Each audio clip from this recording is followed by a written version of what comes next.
Hi. It started with blood. Mine, to be exact. I was barely conscious, sprawled on a cold hospital bed, my body aching from head to toe. I could hear the steady beeping of monitors, the sterile scent of antiseptics filling the air. I hadn't pieced together what exactly had happened, only flashes of pain, a scuffle, and then, nothing. My partner, Ethan, had managed to drag me out just in time, tackling that bastard Mike before things got even uglier. Mike, the man I'd never known existed until he tore my world apart. That bastard had left me bleeding on the pavement, but Ethan saved me. And that's when I thought of Sarah. My wife. The woman I had fought for, only to find out, painfully, that the battle wasn't mine alone. I was fighting for a woman who had been sharing secrets, whispers, and stolen glances with someone else behind my back. And now, here I was, alone in the hospital, the irony of it all hitting like salt on a wound. Days passed, and she never came. Not a single visit. Not a call. Just a barrage of strange, unfamiliar numbers flashing on my phone, then silence. I was still reeling from the blow, physically, sure, but mentally, I was crushed. I held on to one thought: she couldn't ignore me forever. But then reality slapped me harder than any physical injury ever could. One morning, while still tangled in bandages and resentment, a nurse came in, holding a stack of papers. Divorce papers. And a restraining order. The sight of those papers hit harder than any punch I'd taken that night. My mind raced, scrambling for logic where there was none. Divorce papers. A restraining order. Was she serious? This wasn't just an affair, this was a calculated escape plan, a knife plunged into my back while I was lying in a hospital bed, half dead because of her. I could barely manage a word to the nurse, who just gave me a polite, pitying look and left me with the documents. As soon as she was gone, I tore through the stack of pages. My hands were trembling, both from the pain and from something darker, hotter, betrayal mixed with raw rage. Every word was a slap, a reminder that the life I thought we shared was little more than a cheap lie. Then I saw it. His name, right there in black and white. Michael Turner, the other party. Mike. My wife's lover, her hero, her replacement. It wasn't just that she wanted a divorce, she wanted to erase me, wipe me out of her life as if I'd been nothing more than a shadow in her past. I felt something inside me break. It was no longer about her betrayal, it was about revenge. I knew I couldn't just walk away, not after everything. I called Ethan, who answered right away. "Hey, you alright?" His voice was filled with concern, the kind that only comes from someone who's had your back for years. He was the one who had fought alongside me that night, the one who had gotten me to the hospital. But he didn't know the whole story yet. "No, I'm not alright," I replied, my voice barely a whisper. "She's divorcing me, Ethan. And she's filed a restraining order against me." I could almost feel his shock through the phone. "What? Are you serious?" "Dead serious." I clenched my fist, the pain from my injuries flaring as if to remind me just how real this all was. "And it gets better. Mike, the guy who put me in the hospital, he's her boyfriend." Silence. Then a low, bitter laugh from Ethan. "You can't make this stuff up." I'd thought my heart couldn't break any further, but the idea that she was with him, that she'd chosen him over everything we'd built, gnawed at me like an infection. I needed to know how long it had been going on, why she'd done it, why she hadn't even had the decency to end things face to face. "She doesn't get to do this," I muttered, half to myself, half to Ethan. "Then don't let her." Ethan's voice was steady, almost too calm. "You have a right to the truth. And if she won't give it to you, we'll find it out ourselves." Ethan was right. That evening, Ethan and I sat in his car outside my house, the lights dim, watching as Sarah's car pulled into the driveway. She stepped out, laughing, her arm wrapped around Mike's waist. They looked like any other couple, oblivious to the world around them. Seeing them together in our driveway, turned my stomach. "Unbelievable," Ethan muttered, shaking his head. "The guts she has." But I wasn't there for another painful sight. I was there for answers.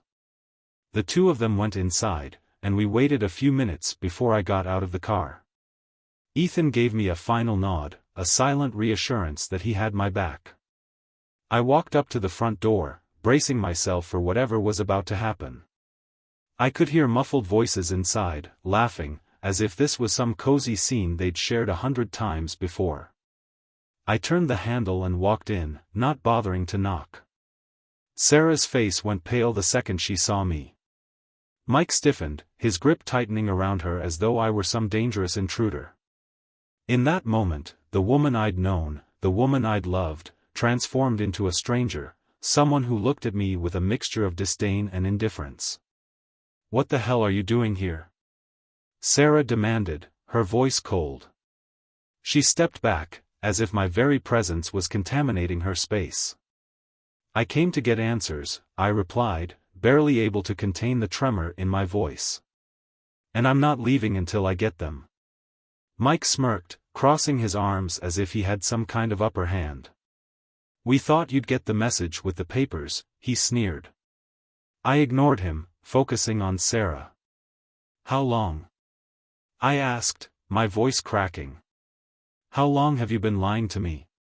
She tilted her head, feigning boredom, like this confrontation was some inconvenience in her otherwise perfect life. "Does it matter?" "We're done, Jack. It's over." "It matters to me," I snapped, my patience fraying with every word. "I deserve to know why you did this, why you let him turn my life upside down." For a second, something flickered in her eyes. But just as quickly, it vanished, replaced by a steely indifference. "You want the truth," she said, folding her arms, almost amused. I was bored.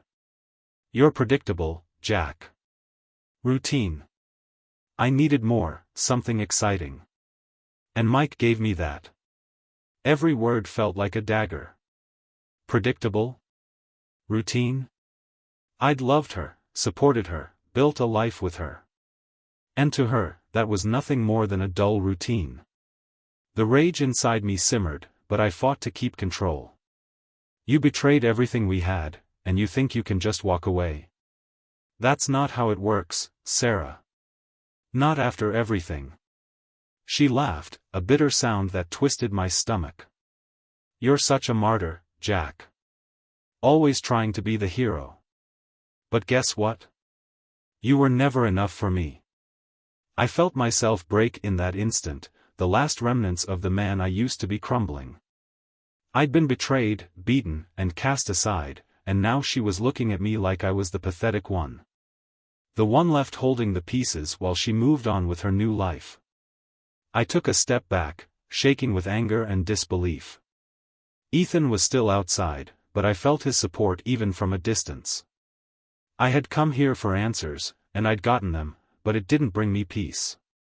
It only lit a fire that was darker, hotter, something that demanded justice. I turned to leave, ready to put Sarah and her smug lover behind me, but before I could make it to the door, Mike called out, a sneer plastered on his face. "You want to play hero, Jack? You'll just get hurt again." I didn't respond. But as I stepped out, my mind was already churning, every nerve alight with the promise of retribution. As I stepped outside into the cool night, my mind raced, each thought darker than the last. Ethan was leaning against his car, his eyes fixed on me as he lit a cigarette, a quiet support radiating from his presence. "So, how'd it go?" he asked, a smirk playing on his lips. But one look at my face, and he knew. His smirk faded. "That bad, huh?" "Worse," I muttered, running a hand through my hair, trying to push down the urge to storm back inside and end things right then and there. She said I'm predictable, boring, that she needed more. Ethan's face tightened, his eyes narrowing toward the house. If she's bored now, wait until she finds out what real trouble feels like. He flicked his cigarette into the street, his gaze hardening. Ethan was always the one who took things a step further, who pushed boundaries in ways I never would. But tonight, I felt that same edge, that pull towards something darker. As we stood there, a plan started forming in my mind, a way to get the truth out in the open, and to make sure neither of them would walk away unscathed. "We're not done yet, Ethan," I said, my voice low, steady. "Not by a long shot." Ethan grinned, sensing my resolve. "That's what I wanted to hear. So, what's the play?" The next morning, I showed up at Sarah's work. She was in the lobby, coffee in hand, chatting with a coworker. The look on her face when she saw me was priceless, a mix of irritation and panic. I kept my face impassive as I walked up to her, the ticking bomb inside me demanding satisfaction. "Can we talk outside?" I said, not leaving room for argument. She gave a sigh, clearly annoyed, but she followed me outside, barely looking at me. "What do you want, Jack?" she said, crossing her arms, her voice a hiss. I took a deep breath, watching her closely, letting the silence hang between us for a few uncomfortable moments. "It's simple," I began. "You owe me more than a quick goodbye. I want an explanation, and I'm not going anywhere until I get it." Sarah rolled her eyes, and there it was, the flash of indifference, as if this whole thing was some minor inconvenience for her. "Jack, it's over. I don't know why you can't just accept that." I leaned in, lowering my voice. "It's not over. Not for me. Not until you admit what you've done, to my face. And then, maybe I'll consider walking away." She glared at me, her jaw tightening, but something shifted. She looked around, nervous, glancing at the people passing by. "Fine," she said, her tone dripping with sarcasm. "I slept with Mike. I was bored, okay? Does that make you feel better, Jack? Does it change anything?" I felt my hands clench at my sides, the need for revenge bubbling up. But I kept my composure, a cold determination taking over. "You think this ends here? You think you just walk away after tearing everything apart?" My voice was low, steady. "We're not done, Sarah. Not even close." With that, I turned on my heel and left, leaving her standing there, visibly shaken. Over the next few days, Ethan and I dug deep. We tracked Mike's every move, his habits, his life outside of Sarah. And then, finally, we struck gold.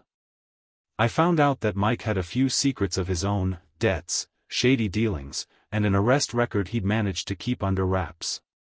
All things that Sarah knew nothing about. Armed with this information, I made my next move. That evening, I messaged Sarah. "Meet me. One last time. I have something you need to see." To my surprise, she agreed. She didn't know it, but she was about to find out that her shiny new life with Mike wasn't as perfect as she thought.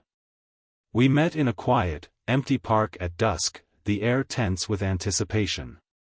"What is this, Jack?" she asked, exasperated. I handed her a folder, watching her face carefully as she opened it. The moment her eyes landed on Mike's criminal record, her smirk faded. She looked up at me, her face a mix of shock and confusion. "I thought you should know exactly who you're leaving me for," I said, my voice colder than I'd ever heard it. She didn't say a word, just stared down at the papers, her face growing paler with each line.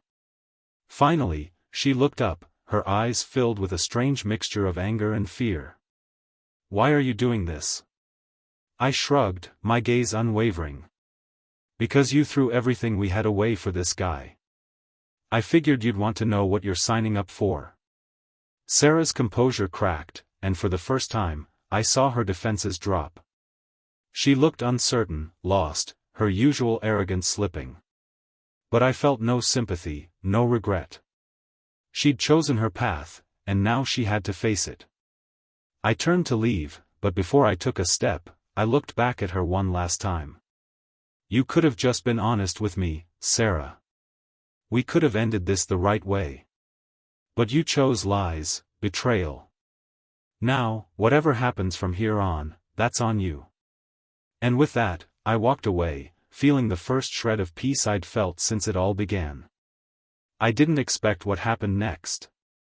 A few days after the showdown in the park, I received a message from a number I didn't recognize. I opened it, expecting it to be another routine update from the lawyer.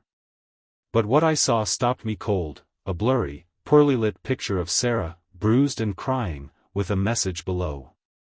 Stay out of this, Jack. Last warning. It didn't take much to figure out who it was from. Mike had crossed the line, and his intentions were clear. My jaw clenched, my hands shaking with a mix of anger and dread. This wasn't just about us anymore, this was getting ugly, fast. I knew Sarah had thrown me away for him, but seeing her like this, I couldn't just let it go. I called Ethan immediately. We've got a problem, I said, relaying what happened. Ethan let out a low curse. That guy's more dangerous than we thought. Are you sure you want to get involved? I don't have a choice, I replied, my voice resolute. I can't just ignore this. I drove to Sarah's house that night. The house was dark and quiet, but my instincts told me she was in there. I knocked, expecting nothing, but then the door creaked open just enough to reveal Sarah's face, shadowed and wary. She looked like she hadn't slept in days. Jack, she whispered, her voice barely audible. Her usual confidence was gone, replaced by something that looked a lot like fear. You shouldn't be here.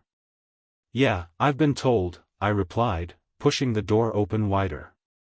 She stepped back, letting me inside, and I got my first real look at her face. The bruises were fresh, a deep purple spreading along her cheek, a cut just under her eye. She looked away, ashamed, her shoulders slumping. What happened? I asked, my voice quiet but firm. She hesitated, biting her lip, clearly wrestling with her pride. Mike, he wasn't what I thought, she admitted, a tremor in her voice. When I tried to end things, he lost it. Told me if I ever left, well, you can see for yourself. All those nights she'd spent with him, all the lies she'd spun, and now she was trapped in her own web, with Mike holding the strings. A twisted part of me wanted to remind her this was exactly what she'd chosen, but seeing her like this, I just couldn't. Some part of me still felt responsible, still felt the need to protect her. I can't just let him get away with this, I said, my voice hardening. He's not going to keep controlling you. Not after everything. Sarah looked at me, her eyes wide, vulnerable in a way I'd never seen before. What are you going to do, Jack? You can't go up against him. He'll destroy you. But that was the thing, I had nothing left to lose. He'd already taken everything that mattered to me. Now, he was going to see what happened when I fought back. With Ethan by my side, we started digging deeper, finding every dirty secret Mike had buried. We discovered his old business ties, the illegal loans, the debts he owed to people who didn't ask twice when it came to payback. Mike had enemies, dangerous ones, and we found out exactly where they were. It was a high-stakes plan, but it was the only way.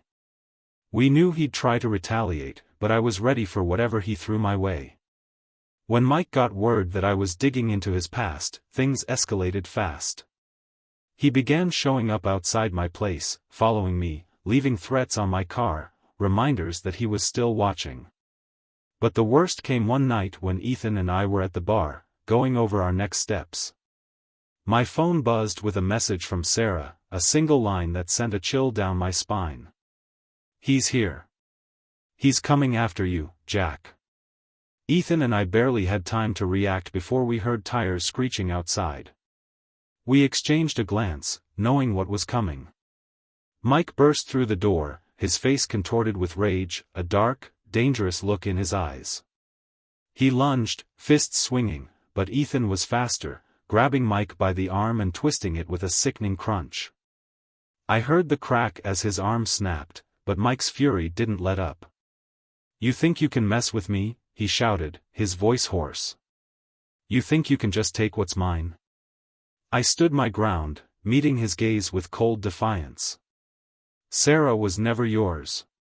And now, you've lost everything." Mike tried to wrench himself free, but Ethan held firm.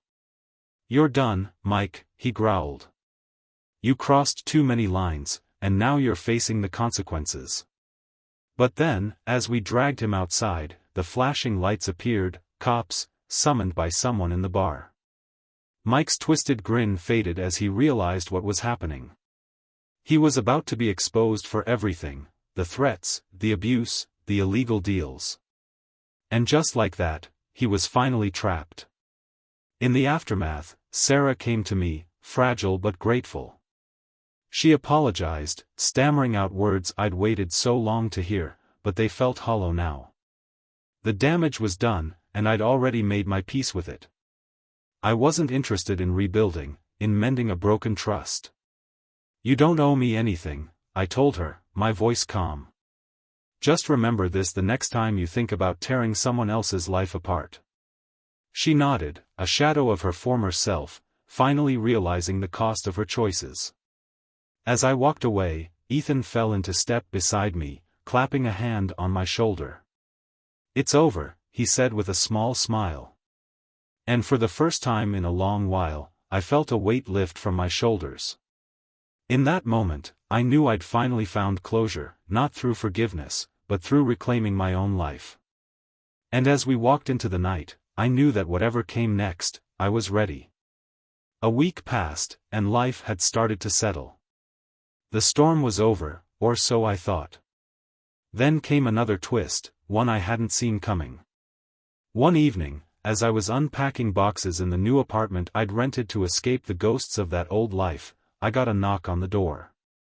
Expecting it to be Ethan, I opened it casually, only to find Sarah standing there, eyes wide and filled with panic.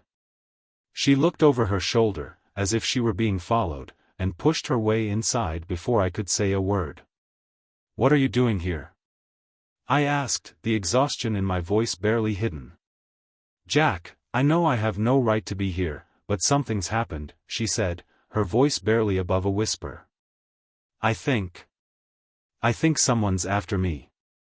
I stared at her, trying to gauge whether this was another one of her manipulations or if she was actually afraid. "You mean Mike? You're the one who got him locked up, Sarah. He can't touch you now." "It's not Mike," she stammered, clutching her bag tightly. "It's someone else, someone he was working with. They think I know something I shouldn't." I felt a chill. Despite everything, there was something genuine in her fear that twisted my gut. Whatever mess she was in now, it was a result of the life she'd chosen with Mike. But no matter how I tried to walk away from her, I couldn't ignore the fact that she was in real danger. She wasn't just the cheating wife anymore, she was a terrified woman, running from shadows she didn't understand. "All right," I said reluctantly, motioning her to sit. "Start from the beginning." She took a deep breath, her hands trembling. Mike had people he owed money to, not just debts. He'd been smuggling things, moving illegal goods for people I didn't even know existed.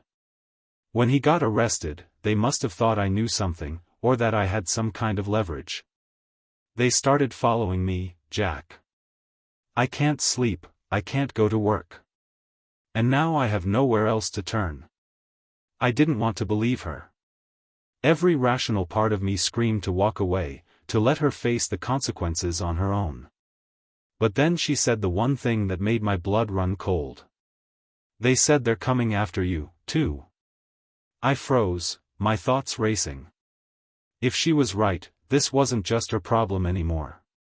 Whatever Mike had been involved in had extended its reach, far beyond their sordid affair. Now, I was caught in the fallout of her choices all over again. Only this time, it was a matter of survival. "Why didn't you tell me sooner?" I demanded, my voice tight. You should have warned me the second this started. I didn't know who to trust, she whispered, her voice breaking. You're the only one who's ever cared enough to help. I don't know what to do, Jack. I'm scared. I clenched my jaw, staring at her. The part of me that still cared, still remembered who we used to be, wavered. I had every reason to walk away. She'd betrayed me, lied to me, hurt me in ways I couldn't even begin to explain. But the danger was real, and if I didn't do something, it would consume us both. I nodded, already forming a plan. All right. We're getting out of here. Tonight. We packed quickly, grabbing essentials. As we slipped out the back entrance of the building, I caught a shadow moving across the street. My pulse spiked. They were already watching, waiting. I pulled Sarah close, my voice a whisper. We need to move fast. They know where I live. Ethan was the first call I made, telling him to meet us at a safe location he'd once mentioned, a place off the grid. He didn't ask questions, he only promised to be there.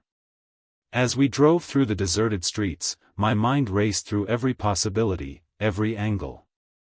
I knew these people wouldn't just stop because Mike was in jail. They wanted something, and until we figured out what it was, we were as good as targets. We arrived at Ethan's cabin in the middle of the woods, hidden from any prying eyes. Ethan was waiting outside, his usual calm demeanor replaced by a sharp edge. He took one look at Sarah and then at me, his expression serious. You both have a lot to explain, he said quietly, ushering us inside. Once we were settled, Sarah started recounting everything she knew, the debt, the deals, the people Mike had crossed. As the pieces fell into place, it became clear just how deeply she'd been entangled in his mess. And now, thanks to her, so was I. They want leverage, Ethan muttered, pacing the cabin. Mike's in jail, but they're hoping to use you two to flush out anyone else involved. If they think either of you has anything that could incriminate them, they'll stop at nothing. The reality hit hard. We were outnumbered, under-equipped, and completely vulnerable. I looked at Sarah, a surge of anger mixed with something I couldn't name. What now? She whispered, looking up at me. I didn't know what to tell her. She was right to be afraid, but there was no easy way out of this. We were trapped, the price of her betrayal now a shared burden we couldn't shake. Ethan glanced between us, his gaze settling on me. We have two options, he said slowly. We can run, try to stay hidden, or, we take the fight to them. I looked at Ethan, then at Sarah, who seemed even paler at the suggestion. The idea of running was tempting, but I knew it would only prolong the inevitable. We'd be looking over our shoulders forever, waiting for them to catch up. No, if we wanted to end this, we had to confront it head-on. I nodded, feeling a dark resolve settle over me. We fight back. Ethan's grin was fierce. Good choice. We spent the night strategizing, pulling every resource we had. Contacts, locations, any traceable connection to Mike's associates. It was risky, reckless even, but I realized something as we worked. I wasn't doing this for Sarah anymore. This was about reclaiming the life that her lies had shattered, taking back control from a nightmare I never asked for. And so, as dawn broke, we set our plan into motion. The game had changed, and this time, I was ready for anything. The first strike was set for that evening. We knew from Sarah's information and some calls Ethan made that Mike's associates had a hideout in an old warehouse near the docks, a place where they ran their shady operations. They thought we were hiding, that we were scared. But they were about to learn just how far I was willing to go. Ethan and I pulled up a block away, cloaked in the cover of night, with Sarah in the back seat, her eyes wide and anxious. She hadn't said a word the whole drive. I could feel her fear, and, despite everything, I felt a grim satisfaction. For once, she was feeling what I'd felt, helpless, out of control, staring down a future that had veered off course. Stay in the car, I told her, my voice as cold as the air outside. "If anything goes wrong, drive. Don't wait for us." She nodded, clutching her hands tightly, and for the first time, I could see a glimmer of something genuine, regret, maybe. But I didn't have time to read into it. Ethan was already out of the car, his face set in grim determination. As we crept toward the warehouse, my heartbeat synced with every calculated step. I felt that surge of adrenaline, the electric rush of taking control, knowing that for once, I wasn't the one on the receiving end. This time, I'd be the one dealing the blows. Inside, shadows moved across the warehouse floor, the low hum of conversation filling the air. 3 men were stationed by the main entry, checking something on a tablet, maybe monitoring shipments or tracking people like Sarah. It didn't matter. Tonight, they were targets. Ethan nodded to me, signaling that he was ready. He had a knack for this, an instinct honed from years of dealing with people you didn't want to cross. Without a word, we moved in. The first guard never saw it coming. Ethan grabbed him by the collar, slamming him against the wall before he could reach for his weapon. I took down the second, knocking him flat with a punch that felt as much like catharsis as it did aggression. The third guard turned, his hand darting to his gun, but I was faster, sweeping his legs out from under him before he could pull the trigger. In seconds, we had them down, their weapons confiscated, their bodies tied to a support beam in the corner. One of them, tall, thin, with a sneer permanently etched into his face, watched us with a mix of anger and contempt. "You think you can just walk in here and mess with us?" he spat, his voice laced with venom. "You have no idea who you're dealing with." "Oh, I think I do," I replied, my voice calm, controlled. I pulled up a photo on my phone, the one Mike had sent me of Sarah, bruised and bloodied. "You work for him, don't you? You help intimidate people, terrorize families. Well, now it's your turn." He sneered, but there was fear in his eyes, a flicker that told me he understood just how serious I was. Ethan stepped closer, leaning down so that his face was inches away from the guards. "We know everything," he said, his voice barely a whisper. "Where you move the goods, who you owe, where you hide the money. So here's the deal, you either tell us everything, or we make sure your boss knows you talked." The man's expression wavered, his confidence eroding. He swallowed, glancing toward his comrades, who were equally silent, their eyes fixed on the floor. Finally, he spoke. All right, he muttered. "Mike, he was just a small player. The real guy you want is Hendricks. He's the one running the entire operation. Drugs, smuggling, all of it." I felt a dark satisfaction settle over me. Hendricks was a name I'd heard before, a powerful figure with a reputation for crushing anyone who crossed him. Mike was nothing more than his pawn, a disposable piece in a much larger game. And now, I was about to become his biggest problem. "Where do we find him?" I demanded. The guard hesitated, but a sharp look from Ethan made him break. "There's a meet tomorrow night at the old shipyard. He'll be there with his crew." We left the warehouse without a hitch, our next move already clear. Sarah was still in the car, her expression a mix of shock and relief when we returned. For the first time, I saw her as a partner in this chaos, an unwilling accomplice to the nightmare she'd set in motion.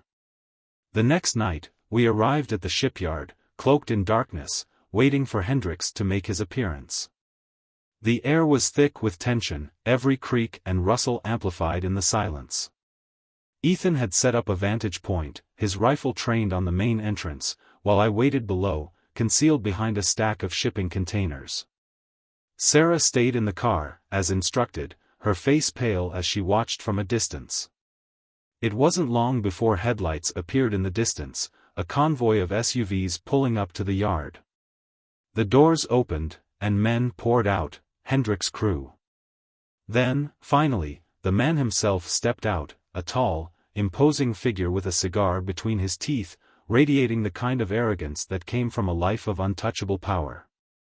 I watched him, my fists clenched, waiting for the signal from Ethan. But just as I prepared to move, a voice crackled through the radio in my ear. "Jack, hold up. We've got a problem." My heart skipped. "What is it?" "Sarah. She's out of the car. She's walking toward them." I turned, barely believing what I was hearing. Sure enough, there she was, stepping out of the shadows, walking straight toward Hendricks and his men.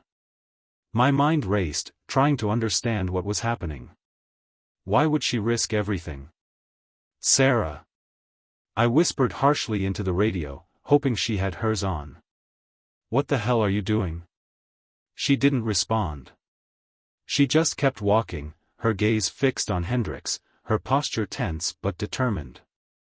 Then, as she drew closer, Hendricks noticed her, his eyes narrowing. He took a step forward, a sneer on his lips. Well. Look who's decided to show up," he drawled. "Mike's little lady. Finally found the guts to join us, huh?" And then, to my shock, she pulled something from her coat, a flash drive, held out in her hand. "You want Mike's files? Here they are," she said, her voice steady. "In exchange, you leave us alone. Me and Jack." Hendricks chuckled, shaking his head. "You think you're in a position to bargain?" But she held firm, her eyes blazing with defiance. "I know everything, Hendricks. If I don't report back, those files go public. You lose everything." I couldn't believe what I was hearing. She'd played all of us, Mike, Hendricks, even me. She'd kept that drive hidden, knowing it was her last card, her only leverage against the monsters she'd entangled herself with. And now, she was putting it all on the line, risking everything to end this once and for all. Hendricks stared at her, considering, and then, with a slow nod, he motioned to his men. "Take the drive. We're done here." As they retreated, Sarah turned back, her face pale but victorious, meeting my stunned gaze as if daring me to say something. But words failed me. In that moment, I realized she'd done what none of us could, she'd saved us both, even if it cost her the last shreds of my trust.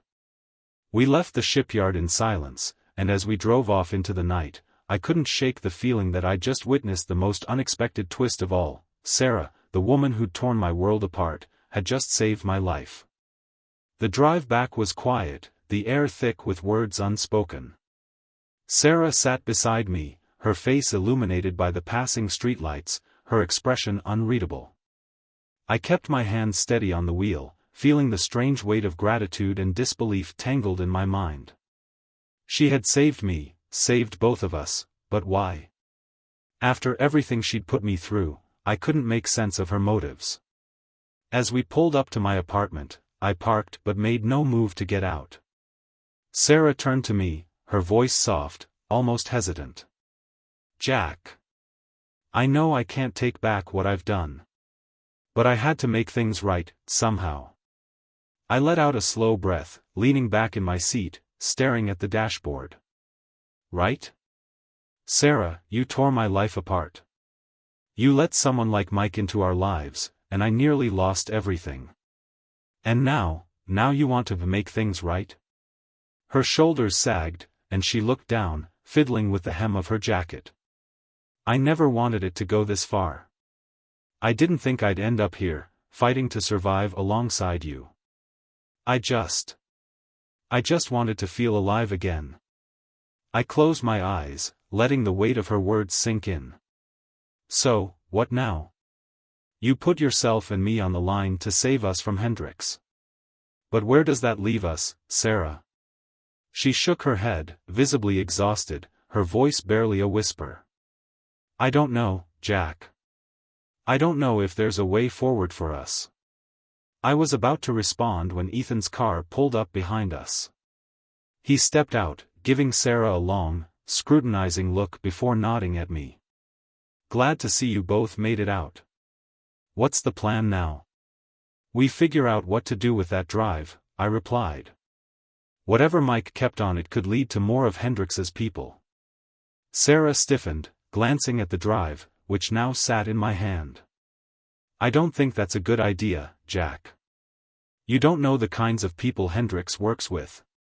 If you release that, we'll have targets on our backs, both of us. I glanced over at her, suspicion creeping back in. Are you protecting him? After everything? No, she snapped, her eyes flashing with frustration. I'm trying to protect you, Jack. Hendrix might have agreed to leave us alone, but that truce won't hold if you start dismantling his network. He's ruthless, and he won't think twice before coming after us. Ethan looked between us, his brow furrowed. She has a point. If we make a move now, we'd better be prepared to go all in. No half measures. The weight of the decision hung between us. Holding on to the drive was dangerous, but turning it over was even riskier. And yet, something about letting Hendrix walk free didn't sit right with me. After everything, I wanted more than survival, I wanted justice. I held up the drive, watching Sarah's reaction carefully. I can't just let this go. I've lost too much because of this man, and so have you. She bit her lip, visibly torn. If you do this, Jack, you'll need more than just Ethan's help. Hendrix has connections everywhere, police, officials, even higher-ups. You'd need someone who knows the system inside and out. Ethan, ever quick to catch on to ideas, looked at her sharply. And you think you know someone who can take Hendrix down? For the first time, I saw Sarah hesitate, as though she were weighing her options. Finally, she sighed. There is someone. An old friend of mine from college, Andrea. She's a prosecutor now, one of the few who's actually clean. She's been building a case against Hendrix for years but has never had the evidence to tie him directly to any crimes. Ethan raised an eyebrow. So, she'd be interested in this little package of ours? More than interested, Sarah confirmed. But if we go to her, we're putting ourselves in the middle of a legal nightmare. If Andrea uses this, Hendrix will know exactly who gave it to her. And he'll come after us with everything he's got. I let out a slow breath, glancing over at Ethan. He gave me a nod, silently telling me he was in, no matter the risk. But Sarah, for the first time, I wondered if she was truly ready to go through with this, knowing the stakes. All right, I said finally. We'll go to Andrea. But if we do this, we're all in. No second-guessing, no running. Sarah nodded, her face set with a determination I hadn't seen in her before. I'm in, Jack. I owe you that much. The next morning, we met Andrea in a quiet cafe outside the city. She was sharp, confident, and wasted no time cutting to the chase. As Sarah slid the drive across the table, Andrea's eyes lit up, her focus sharpening. This is the evidence I've been waiting for, she said, her voice barely containing her excitement. With this, I can get Hendrix on more than just trafficking. I can dismantle his entire network.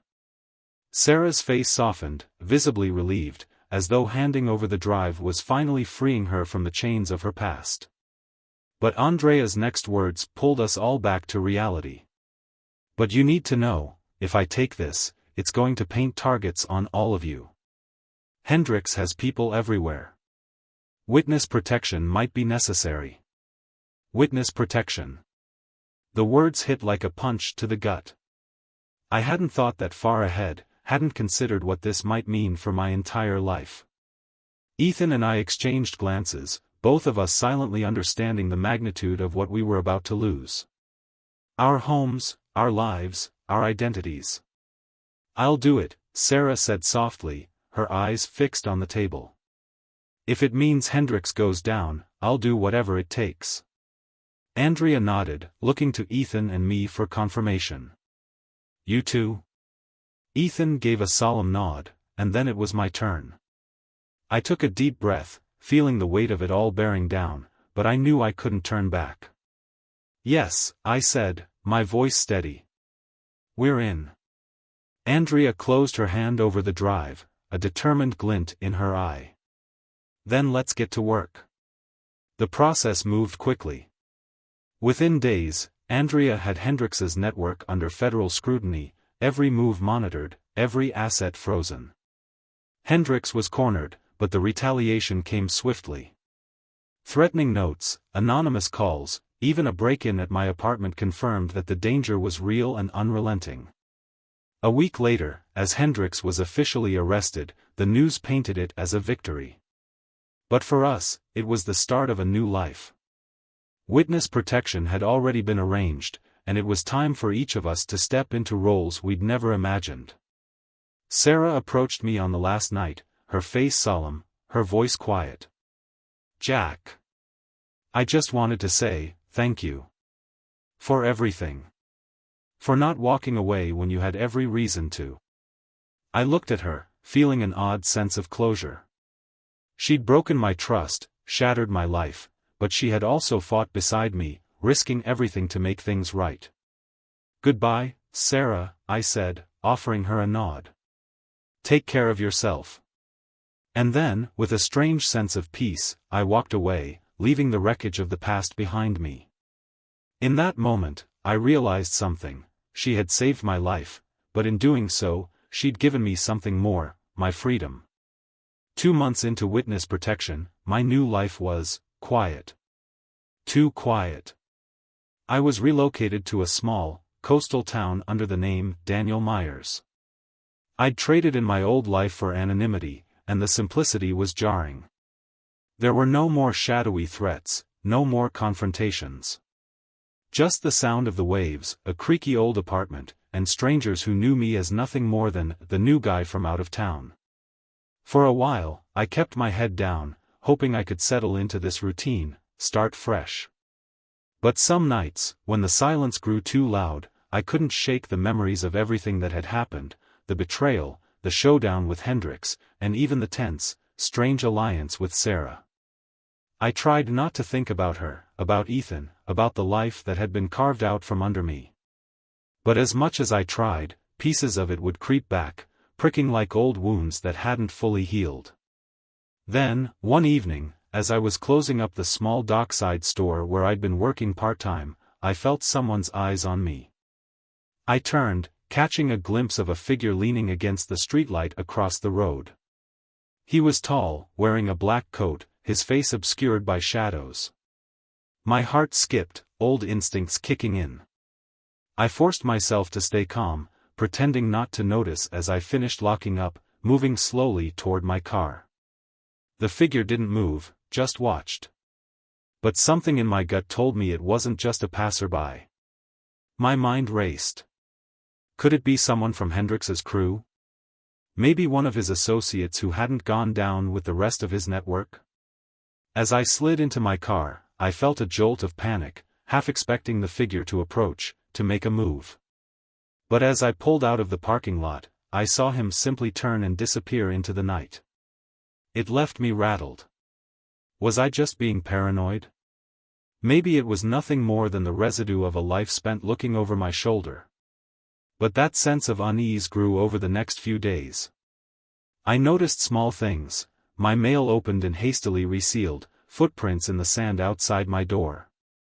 A dark car parked just out of view, then gone before I could get a good look. I tried to ignore it, tried to convince myself that I was safe, that it was all in my head. But deep down, I knew better. A week later, the silence finally broke. I found a note slipped under my door, scrawled in handwriting I didn't recognize. "We need to talk. I'll wait by the dock at midnight." My heart hammered. No name, no hint of who it could be. The cautious part of me wanted to ignore it, to barricade the door and forget about it. But curiosity and a need for answers overpowered my fear. Whoever this was, they'd found me. And if I didn't confront it now, I'd never know peace again. At midnight, I made my way to the dock, the sea air thick and cold, every creak of the wooden planks echoing like a warning. I scanned the shadows, my nerves taut, until I saw a figure standing at the end of the dock, silhouetted against the moonlit water. It was Sarah. I froze, disbelief coursing through me. She was supposed to be in her own new life, somewhere far away. And yet, here she was, looking more worn, more guarded, as if the months had taken a toll on her, too. "Jack," she started, then stopped, as if my old name felt foreign to her now. "Or should I call you Daniel?" "What are you doing here, Sarah?" I asked, my voice colder than I intended. Witness protection wasn't exactly designed for late-night reunions. She looked down, clearly uncomfortable. "I know. But I had no choice." "What happened?" I asked, keeping my voice low but unable to mask the frustration. "We said goodbye. That was supposed to be the end." She took a shaky breath, stepping closer. "It's not over, Jack. Hendrix's network was bigger than any of us realized. He had partners, silent ones. People who were never caught, who weren't part of the original investigation. They've been coming after me ever since." The pieces fell into place.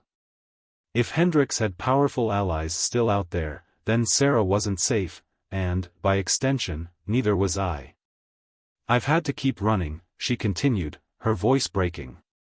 "Everywhere I go, they find me. I tried to go to Andrea, but she's gone completely silent. And then they started asking about you. That's when I knew they'd found out where you were." My mind raced. So, Andrea had disappeared too? The prosecution must have rattled someone in Hendrix's network enough that they were determined to erase anyone connected to it. "Why come here?" I asked, my voice harsh with suspicion. "Bringing them to me only puts us both in danger." "Because we're the only ones who know the truth," she replied, her voice trembling. "They want to erase all of it, every link to Hendrix's operation. They want to wipe the slate clean. I came because I thought, maybe together, we could figure out a way to expose them, to end this for good." I let out a bitter laugh. "You think that after everything, we'd make a good team?" She stepped closer, desperation in her eyes. "Jack, please. I know I don't deserve it, but I need your help. I don't want to run anymore. I can't live like this, always looking over my shoulder, knowing they're watching, waiting for a slip." I stared at her, wrestling with a surge of conflicting emotions. She was the reason my life had fallen apart. And yet, looking at her now, I saw someone trapped, hunted. Just like me. As much as I hated it, I understood her fear. And maybe, just maybe, she was right. We were both marked now, both tangled in a network that wouldn't let us go until every loose end was tied up. Finally, I nodded. "All right. But if we do this, it's on my terms. We gather as much information as we can. We don't trust anyone. And once we have enough, we burn the whole operation down." A glimmer of relief crossed her face. "Thank you, Jack." I didn't know where else to turn. "Don't thank me yet," I said sharply. "There's no telling what this will cost us." That night, we made a plan, a dangerous, reckless plan to find every last hidden piece of Hendrix's operation. We'd follow the money, trace every contact, and take down whoever was left. But even as we plotted our next steps, I knew this wasn't just about survival anymore. This was about freedom, the only way to end the nightmare once and for all. And for the first time in months, I felt alive. Over the following weeks, Sarah and I followed the threads of Hendrix's network with Ethan's help, piecing together a web that spanned corrupt officials, hidden accounts, and offshore assets. Each discovery brought us closer to the heart of his operation. We were working in the shadows, hiding, meeting in new locations each night, always one step ahead of the unseen enemies closing in. Then, one night, we stumbled upon something that shook everything we thought we knew. Sarah found an encrypted file buried in one of Hendrix's offshore accounts, hidden behind layers of security. When we finally cracked it open, the document revealed a list of names, including powerful officials, police officers, and even our contact, Andrea. It was a ledger, an inventory of everyone Hendricks had been working with, or more disturbingly, everyone he had dirt on. This was leverage beyond anything we could have imagined. But that wasn't the only shock. Near the bottom of the list, one name stood out like a flashing light: Ethan Tanner. I stared at the screen, feeling my world collapse in on itself. Ethan, my closest friend, my confidant in all of this, was on Hendricks's payroll? He'd known about the operation all along. Had he been feeding information back to them? What does this mean? Sarah whispered, glancing at me with wide eyes.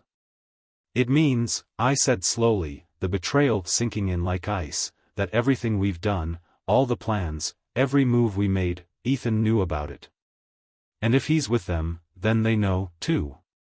Panic surged through me, but I forced myself to stay calm. We need to get out of here, I said, grabbing the laptop and shoving it into my bag. If Ethan's been working with them, they'll know we found this soon.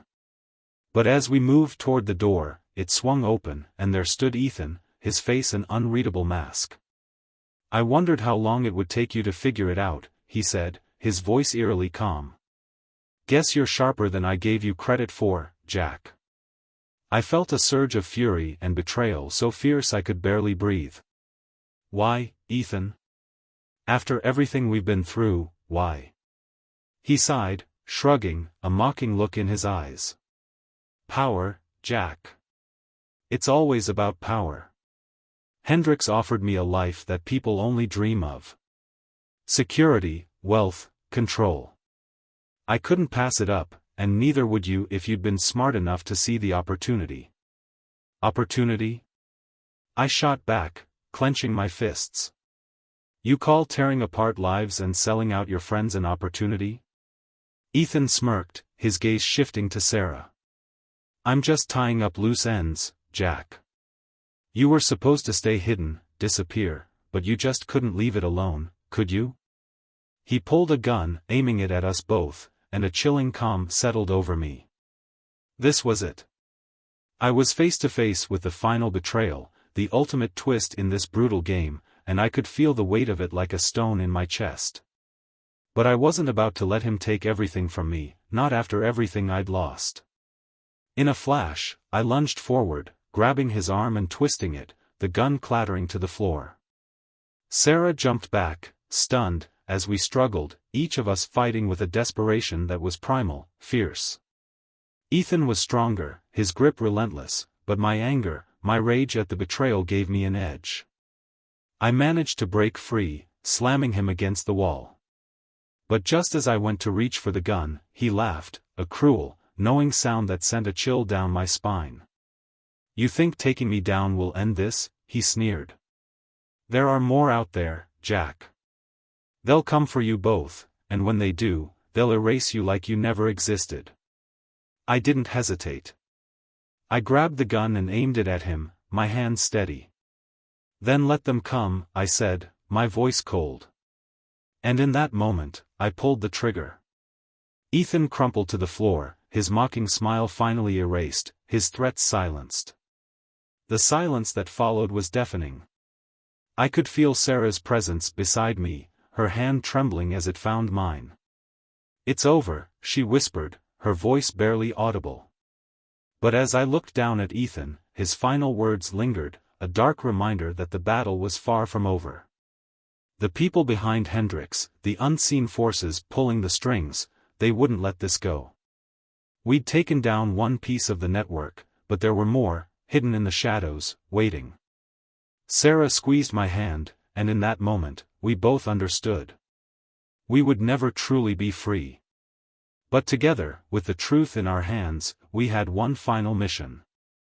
We expose them, I said, my voice filled with a steely resolve. We bring everything to light, every last name, every piece of evidence. They can't hide if the whole world knows. Sarah nodded, determination flickering in her eyes. Then let's finish this.